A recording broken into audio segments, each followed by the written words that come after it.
नमो नमः। कैसे हैं छात्रों? आइए हम लोग इस क्लास में, इस कक्षा में हम लोग अब आज हिंदी एक मॉडल पेपर को हल करेंगे, जिसमें आप लोग देख सकते हैं। थोड़ा मैं इसे जूम करता हूं ताकि आप लोग को और अच्छा दिखे। क्या है ये कि 70 अंकों का आपका पूर्णांक होगा, जिससे आप पूर्व में परिचित हैं। तो परीक्षा में बिना समय नष्ट किए आप अपने प्रश्नों को हल करना आरंभ करेंगे। शुरू के 10 अंकों के प्रश्न आपके ऐसे होंगे जो कह लीजिए आपके गद्य साहित्य और काव्य साहित्य के इतिहास से रिलेटेड होंगे, संबंधित प्रश्न होंगे। ठीक, ये बात अच्छे से जानकारी होनी चाहिए। 15 मिनट आपको प्रश्न पढ़ने के लिए मिलता है, ये भी आपको पता हो जाएगा। और उन 15 मिनट में आप सभी प्रश्नों को देख लीजिए कि किन प्रश्नों को कितने समय में हमको हल करना है और कौन सा क्वेश्चन हमें सबसे अच्छे तरीके से आ रहा है, तो उसी प्रश्न को आप सबसे बढ़िया करने का प्रयास करिए। एक ये। दूसरी बात हम आप लोग से ये कहना चाहेंगे कि अब हम लोग बिना समय को नष्ट किए, अपने समय को सुरक्षित रखते हुए आइए प्रश्नों को हल करते हैं।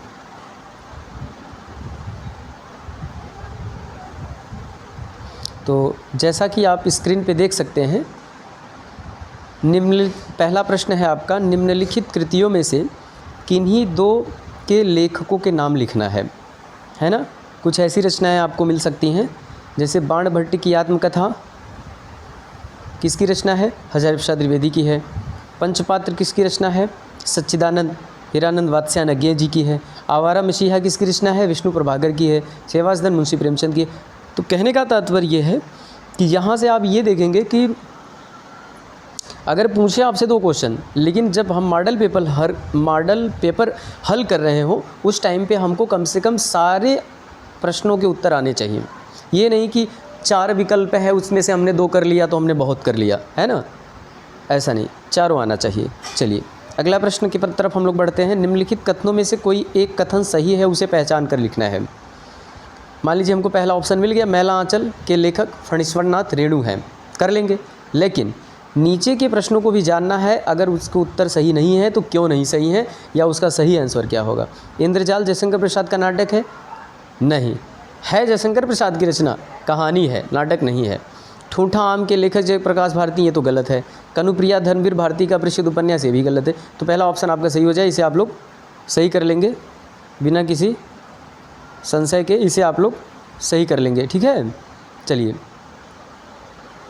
इसी प्रकार अब हम लोग आगे बढ़ेंगे जब, तो ये भी आपका हो गया, इसे आप लोग कर लेंगे। इसमें आपका यही ऑप्शन सही हो जाएगा, इसको आप लोग सही कर लीजिए। पहला, मैला आंचल के लेखक फणीश्वरनाथ रेणु जी हैं। ठीक है, अब हम लोग आगे चलते हैं।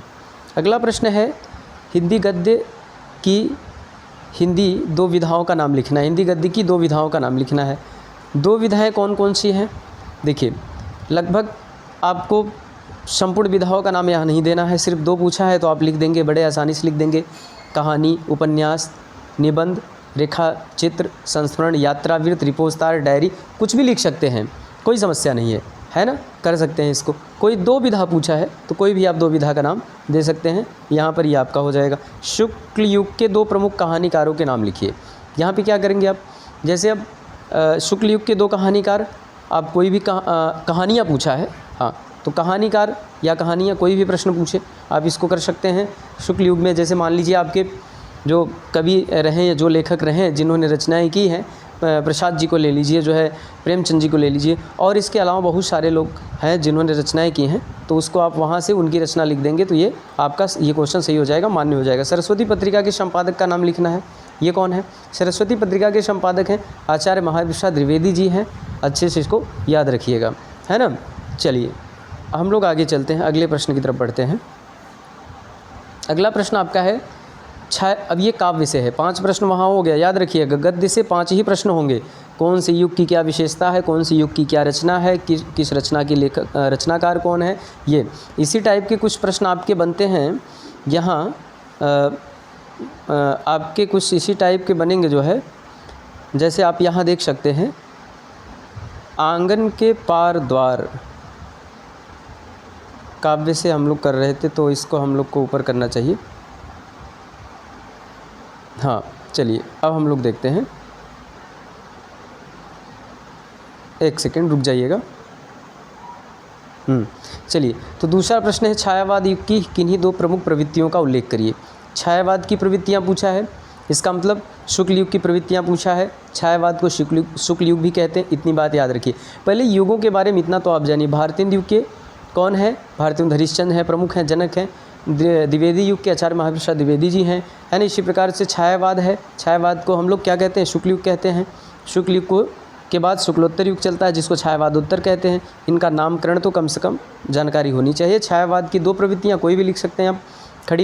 खड़ी बोली भाषाओं का इसमें जो है विशेष योगदान रहा। इसके पहले तो था ही, द्विवेदी भारतेंदु युग से चला था। छायावाद में उसका परिनिष्ठित रूप देखने को मिला, और इस प्रकार से जो है छायावाद में कुछ प्रगतिवादी या इस प्रकार से प्रयोगवाद या इस प्रकार की भावनाएं भी लोगों में पैदा हो रही थी। उस टाइम के कवि ऐसी रचना भी कर रहे थे जो कि छायावादोत्तर युग में जाकर पूरा रूप ले लेता है। इन दो में कोई भी प्रवृत्ति लिख सकते हैं आप। रीतिकाल के दो प्रमुख कवियों के नाम लिखना है। बिहारी जी को लिखिए, भूषण को ले लीजिए, अन्य लोग हैं लेकिन दो लोग हैं, कम से कम बिहारी और भूषण का नाम याद रखिए। तो दो कवियों के नाम आप लिख सकते हैं, इनकी रचनाएँ आपको पता होंगी। हम लोग आगे चलते हैं। निम्नलिखित रचनाओं में से किन्हीं दो रचनाओं का नाम लिखना है। आंगन के पार द्वार, उर्वशी, कला और बूढ़ा चाँद, युगांत। ऐसे कुछ प्रश्न आपसे पूछे जाएंगे जिनको आप लोग विशेष रूप से ध्यान रखिएगा, है ना। कला और बूढ़ा चाँद, युगांत सुमित्रानंद पंत जी हैं, उर्वशी दिनकर जी की रचना है। आगे आप कर लेंगे। तो इस प्रकार से एक, मैं ये नहीं कह रहा हूँ कि ये प्रश्न आपकी परीक्षाओं में आएंगे, बल्कि मैं ये कह रहा हूँ इस टाइप के क्वेश्चन आपकी परीक्षाओं में आएंगे। मैं आपको ये बताना चाहता हूँ कि इस तरीके से आप 5 गद्य से 5 काव्य से तैयार रखिए। प्रश्न जो है किस टाइप से आपको हल करना है। हमारे कहने का अभिप्राय सिर्फ इतना है ना।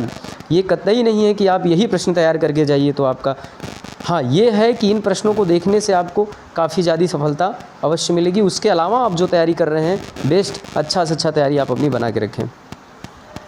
अब गद्यांश से प्रश्न आता है। आप लोग जानते हैं कोई एक गद्य का पाठ होगा जो है आपके पाठ्य पुस्तक में जितने लेसन हैं जो 30% में कट चुके हैं उनको छोड़कर बकिया 4 पाठ आप तैयार कर लीजिए। 4 में नहीं 4 पढ़ पाते 2-3 पाठ तो कम से कम तैयार रखिए भैया। अब इससे कम अगर आप पढ़ते हैं तो पढ़ते क्या है ना। आइए, कुसंग का ज्वर सबसे भयानक होता है, तो वो पहली सूक्ति ही हमको बता रही है कि किस पाठ से है। बताइए आप में से कौन कौन लोग बता सकते हैं। देखिए ये क्वेश्चन आप सभी कर सकते हैं। ये मित्रता से है, जयशंकर प्रसाद मित्रता से है, आचार्य रामचंद्र शुक्ला जी ने लिखा है, ठीक है। इसका संदर्भ हो गया। और रेखांकित अंशों की व्याख्या अगर पूछते हैं तो रेखांकित अंशों की व्याख्या जैसे मान लीजिए यही आपका अंडरलाइन कर दिया इतना, ये और फिर नीचे तक आ गया, इतने की आपको व्याख्या करनी है और सारे का नहीं करना है। कुसंग का जोर क्यों भयानक होता है? क्योंकि ये सद्वृत्ति का ही नाश नहीं करता बल्कि बुद्धि का भी क्षय करता है। उत्तर आपको उसी में मिल जाएगा। 3 क्वेश्चन पूछेंगे, इसको आप लोग कर लेंगे। चलिए, अथवा में आपका 2 पार्ट के आगे से कोई भी दे सकता है, आप लोग उसको कर लेंगे। ये सिलेबस से कट गया है इसलिए अथवा में जो दिया है इसको हम नहीं बता रहे हैं, छोड़ देंगे। आगे आप लोग देख लीजिएगा इसको, कोई आगे का पार्ट 2 लेसन के आगे पढ़ लीजिएगा। आइए काव्य में देखते हैं। अब बोलिए काव्य में क्या है? संदर्भ सहित हिंदी व्याख्या, या नीचे 3 क्वेश्चन देगा। पैटर्न बदल चुका है तो नीचे 3 क्वेश्चन आएगा, तो आपको उसमें व्याख्या भी पूछता है, संदर्भ भी पूछता है और एक प्रश्न का उत्तर आपको उसी में मिलता है ना। तो ये आप कर सकते हैं। उधव मन्न भय 10-20 एक उतव सो गयो श्याम संग को और राधे ईश, है ना। इंद्री शिथिल भई केशव बिन जो देही बिन शीश, आशा लाग रहे तन श्वासा जीवई कोटि बरिस। बताइए किस पाठ से है? कर लेंगे, सूरदास के पहले पाठ से है। तो सूरदास जी का पाठ क्या क्या आप लोग, सूरदास, हाँ, और उसके बाद में तुलसीदास, उसके बाद में उनका रसखान जी का, और इस प्रकार से बिहारी, इतने पाठ को आप लोग अच्छे से तैयार करके रखेंगे, है ना। तो सूरदास जी का अच्छे से पढ़ लीजिएगा पद। देखिए ये सूरदास से ही आया है ना। एक सेकंड रुक जाइए, हाँ कर लेंगे। और तुलसीदास जी का वन पद पे धनुष भंग देख लेंगे, रसखान जी का देख लेंगे, है ना। और इसके बाद बिहारी की कुछ पंक्तियाँ इंपॉर्टेंट आप देख लेंगे। इतने से आपकी बोर्ड की परीक्षा अच्छे से हो जाएंगी। अथवा के लिए आगे महादेव वर्मा जी हैं, उसके बाद में सुमित्रानंद पंत जी हैं, राम नरेश त्रिपाठी जी हैं। ऐसे कुछ लेखक हैं जिनकी रचनाएं आपके यहाँ हैं, उनको आप लोग देख लीजिएगा। चलिए, टूटी है तेरी कब समाधि, झंझा लौटे शतहार हार। बताइए किस लेसन से है? तो हिमालय आपने पढ़ा होगा, पकड़ सकते हैं आप, इसको भी कर लेंगे। तो आपको अथवा में अगर आगे का अच्छा आ रहा है तो उसको करिए, या अथवा के पहले का अच्छा लग रहा है तो उसको करिए, ये आपके ऊपर है, आप जो डिसाइड करें वो क्वेश्चन अच्छे से हल करेंगे। निम्नलिखित में से किसी एक लेखक परिचय और कवि परिचय, मोटे मोटे अंक हैं ये, बड़े तगड़े प्रश्न पूछते हैं यहाँ से। जैसे शुक्ला जी का ले लीजिए, जयशंकर प्रसाद जी का ले लीजिए, है ना, निश्चित तरीके से इनको आप हल कर सकते हैं। उसके अलावा और भी जो कुछ अन्य हैं इंपॉर्टेंट से, आगे के 1 से 2 उनको भी तैयार कर लीजिए, लेकिन इनको तो मत भूलिए, है ना। तो इस प्रकार से आप लोग कर सकते हैं। निम्नलिखित कवियों में से किसी एक कवि का जीवन परिचय लिखना है। कवियों में ले लीजिए, सूरदास जी सबसे पहले आपके हैं, अगर इसके पहले नहीं है उनको ले लीजिए, सूरदास जी, तुलसीदास जी। उसके अलावा जो है बिहारी जी हैं, आगे महादेव वर्मा जी हैं। तो 2 या 3 कम से कम तैयार करिए इसमें से, ठीक है। निम्नलिखित का संदर्भ सहित हिंदी में अनुवाद करना है। अब ध्यान दीजिए, संस्कृत में आ गए हम। संस्कृत में क्या पाठ हैं आपके, आप लोग जानते ही हैं, वाराणसी पढ़ लीजिए, देशभक्त, उसके बाद में वीरः वीरेण पूज्यते, है ना, उसके बाद में प्रबुद्धो ग्रामीणः, भारतीय संस्कृति, ऐसे इंपॉर्टेंट लेसन है। लास्ट में जाकर के आपका एक इंपॉर्टेंट और है, जीवन सूत्राणी।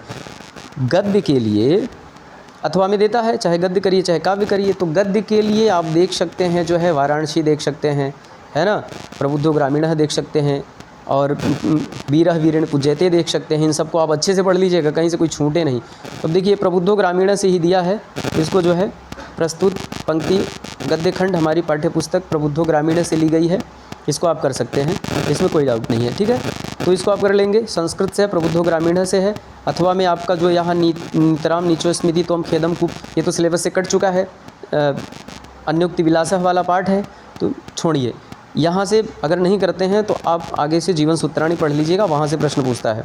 चलिए, वहाँ से प्रश्न भी आता है, इसके अलावा प्रश्न भी पूछता है वहाँ से, है ना, 1-1 नंबर का क्वेश्चन रहता है। जैसे यहाँ पूछा है, नीचे नीच संज्ञेन का वर्धते पदेन बिना किम दूरम याति, ये आपके संस्कृत के कुछ इंपॉर्टेंट जो पाठ आपको पीछे बताए गए वहाँ से पूछता है, कर लेंगे इसको। हास्य अथवा करुण रस की परिभाषा पूछा है, तो ये सब चीज़ें तो आप लोग तैयार कर ही लेंगे, जो है हास्य रस का, करुण रस का, फिर उपमा उत्प्रेक्षा, सोरठा रोला छंद, ये 2-2 नंबर का काम है, इसे आप आसानी से तैयार कर सकते हैं। उपसर्ग प्रत्यय में आप आ जाइए, जैसे निर है तो निर से तैयार करना है, हाँ, निर्गम, निरंकार, है ना, इस प्रकार से कर सकते हैं। अनु से अनुमान, इस प्रकार से कर सकते हैं। इस प्रकार से आ है आराम, है ना, आगम, ऐसा बहुत बना सकते हैं। उप से उपकार है, हाँ, उपमान है। अधि से अधिकार है, अधिकार है, अधिगम्य है। इसे 2-2 शब्द आप बहुत सारे शब्द बना सकते हैं, इसको आप लोग कर लेंगे, है ना। आगे चलिए, प्रत्यय में देख लीजिएगा, आई है, त्व है, हट है, मिसप्रिंट हो गया है, आप लोग ध्यान दीजिएगा। त्व है, हट है, ता है, वट है ना। बहुत समय नहीं लेते हैं क्योंकि वीडियो लंबी हो जाती है तो देखने में थोड़ा समय लगता है, इसलिए हम छोटे वीडियो को मेन बिंदुओं पर वहाँ दिमाग आपका इंगित करना चाहते हैं जहाँ से आप अपने अच्छे तरीके से तैयारी को एक नया आयाम दे ही चुके हैं। परीक्षा में जाके सीधे आप क्वेश्चन को हल करना शुरू करें। निम्नलिखित में से किन्हीं 2 समास विग्रह करना है, 2 का, है ना। जल थल, जल और थल, देवालय। कहने का मतलब ये है, इस प्रकार के टाइप के क्वेश्चन आ सकते हैं, आपको ये बताया जा रहा है, न कि ये बताया जा रहा है कि यही प्रश्न आपकी परीक्षाओं में आएंगे, है ना। तो समास वाले प्रश्न आप देख लीजिएगा, एक, है ना, कम से कम 2 समास में 1 समास तो आप जो है द्विगु समास, द्वंद्व समास, इसमें 1-2 समास तो अच्छे से पढ़ के जाइए आप, जो जिससे आप कर पाएँ। निम्नलिखित में से किन्हीं 2 के तत्सम रूप लिखिए, है ना। तत्सम तद्भव भी पूछा जाएगा, इसे आप तैयार कर लेंगे, इसे भी लिख लेंगे आप। निम्नलिखित में से किन्हीं 2 शब्दों की पर्यायवाची लिखनी, वृक्ष है, पहाड़ है, माता है, नदी है। सरल शब्द है, हम ध्यान सिर्फ आकृष्ट आपका करना चाहते हैं, तो आप इन सबको तैयार कर लिए हैं, कर लिए होंगे, आगे कर सकते हैं और अच्छे से। संधि विच्छेद करना है, लृ आकृति, लाकृति, मत ऐक्यम, है ना। हमने इसमें वृद्धि संधि को भी जोड़ दिया है, लेकिन आपको यण संधि अच्छे से पढ़ के जानी है। उसके अलावा भी जो आपके सिलेबस से संबंधित है, 2 ही संधियां हैं, आप जानते हैं, है ना। कुछ तो 30% के सिलेबस में बहुत ज़्यादा चीज़ें काट दी गई ना, इसलिए सिलेबस बहुत कम है। आराम से आप सब जानते हैं, ऑफलाइन कक्षा में आप लोग ने सब पढ़ा हुआ है, ऐसा तैयारी करिए। गुरुधन आदेश, गुरुवादेश, तदाधनेव तदेव, है ना। उसके अलावा जो है आप मदी है, नदी है, तद शब्द है, युष्मत शब्द है, कुछ शब्द रूप, संज्ञा शब्द रूप, कुछ सर्वनाम शब्दों के रूप तैयार कर लेंगे जो है, तो आपका ये हो जाएगा। उसके बाद में धातु रूप से पठ धातु है, पच धातु है, गम धातु है ना। इस 1-2 धातु तैयार करेंगे, उसके अकॉर्डिंग अन्य धातुएँ आएंगी तो आप कर जाएंगे, निश्चित है। अनुवाद आता है भाई, पेड़ से पत्ते गिरते हैं, वृक्षात पत्रम पतत, अपना कर्तव्य शीघ्र करो, है ना। उसके बाद में मार्ग के दोनों ओर भवन थे, है ना। स्वकर्तव्यम शीघ्रम कुरु, मार्ग के दोनों ओर भवन थे, हाँ। मार्गम उभयतः, भवनानी आसन, है ना, भवन थे, ऐसा भवन थे ना, दोनों और तो बहुवचन में लगा सकते हैं। प्रयाग में गंगा यमुना का संगम है, प्रयागे गंगा यमुनयोः संगमः वर्तते। निम्नलिखित विषयों में से किसी एक विषय पर निबंध लिखना है, तो जल प्रदूषण का मानव जीवन पर प्रभाव, विज्ञान और मानव जीवन, भ्रष्टाचार, सामाजिक बुराई, शिक्षा में खेलकूद का, कंप्यूटर, आधुनिक यंत्र, ये वो टॉपिक है। इन टॉपिक से कुछ बदल के भी आपसे पूछा जा सकता है, तो उस टाइप की आप तैयार करके रखिए, अपने हिसाब से माइंड में सेट करके रखिए कि प्रदूषण से रिलेटेड, विज्ञान तकनीकी से रिलेटेड, भ्रष्टाचार से रिलेटेड, शिक्षा खेलकूद, एक तो कोरोना वायरस नया चला था उसमें भी हो सकता है वहाँ से भी आपको आ जाए, तो कुछ माइंड में सेट करके रखिए उसका प्रारूप निबंध लिखने का। जैसे हम लोग क्या करते हैं ना, सबसे पहले प्रारूप लिखते हैं, प्रस्तावना, फिर उसके बाद में बीचे की 2-3 हेडिंग बीच में जो बनती है वो करते हैं, अंत में उपसंहार कर देते हैं। इसी फॉर्मेट में कोई भी टॉपिक पूछे आपको निबंध लिखना है। विद्यार्थी अपने निर्धारित खंड काव्य के प्रश्नों के उत्तर दें, है ना। इसमें जो दिया है आपके सिलेबस में नहीं है, आप अपने जनपद से संबंधित, है ना, भदोही है तो भदोही से संबंधित करेंगे, जौनपुर है तो जौनपुर से संबंधित करेंगे, जहाँ जिस जनपद से आप संबंध रखते हैं ऑफलाइन कक्षा में शिक्षक ने बताया हुआ है, तो आप अपने जनपद से रिलेटेड ही क्वेश्चन को उसमें सेलेक्ट करेंगे, उसी को आप हल करेंगे।